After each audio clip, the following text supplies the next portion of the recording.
The Russians. There have not been protests in Russia, not just because the propaganda has dug into the Russians. He has more support than the West thinks he does in a lot more. There's not a challenge for him from within. And if you think back to the first mobilization, 1 million men fled the country. There haven't been any protests. Most Russians support the war, but they'd rather not be directly involved in the fighting. Negative. Zier, talk to us about the sustainability of the crypto markets.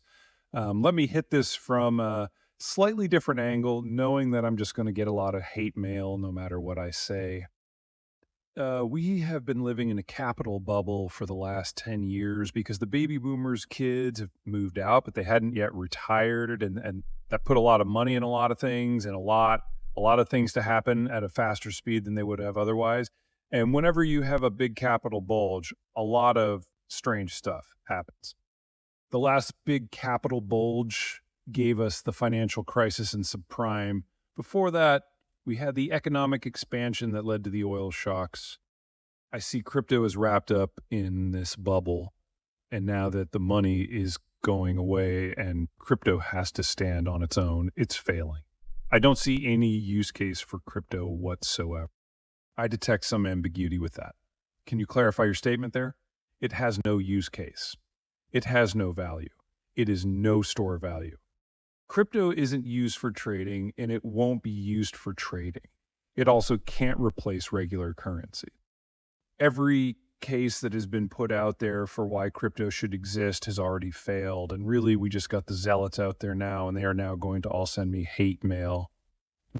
You know, I got to say, I was kind of curious about those Trimp ones that came out, but no, I am not an NFT guy. Globalization allowed us to farm things out. Everyone focused on what they did best and most efficiently, even if they were tilting the balance like the Chinese did with subsidies in order to make it happen. That meant we've got sprawling supply chains that are around the world. You know, most manufacturing processes, especially in electronics, touch at least a dozen different countries. We now have to unwind all that, and we have to put it on a more stable system with shorter supply chains that are closer to home, and NAFTA is well set up to do this. But this transition period means we have to double the size of our industrial plant in just 5 years if the goal is to still have the products that we're used to today. That's hugely inflationary. But think about what it means. Doubling the size of the industrial plant, having locals produce products for locals, partnering with the Mexicans and the Canadians to make it happen at scale. This is going to be the greatest economic growth in the history of all three of the NAFTA countries. And when it's done, we will largely be immune to international shocks because all the work will be done here. This is a good story, but it's not a straight road from here to there. Geography is hard. Most countries don't have a geography that's particularly economically rich and in the right. I mean, in the pre-globalized world, unless you had iron ore and steel and food and oil, you'd never industrialized. With globalization now, you only needed one or just a bunch of labor that you could use to buy all of it. Globalization made the world safe for civilian corporate traffic the world over.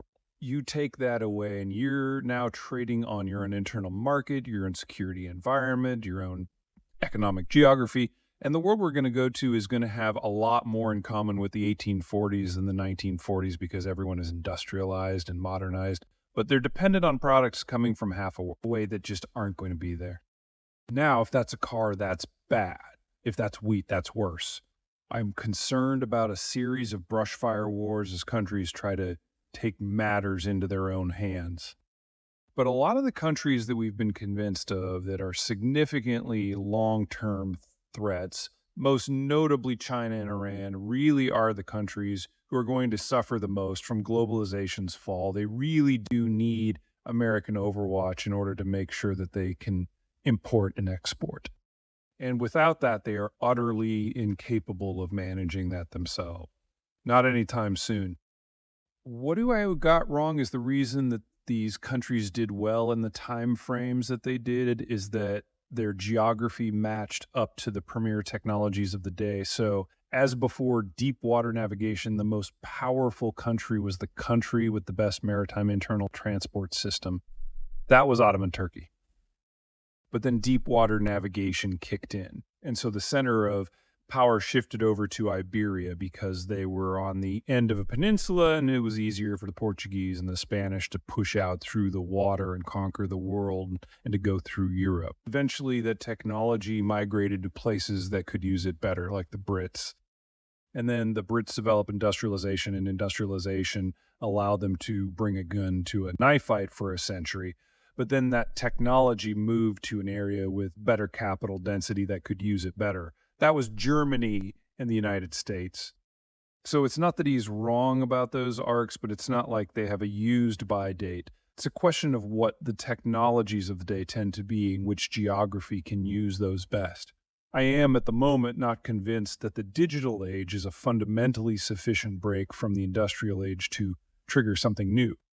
But even if it is, something to consider is that 90 of all the silicon that goes into all of the world's microchips comes from North Carolina, other than the burgeoning pile of cash under your mattress. What are you excited about?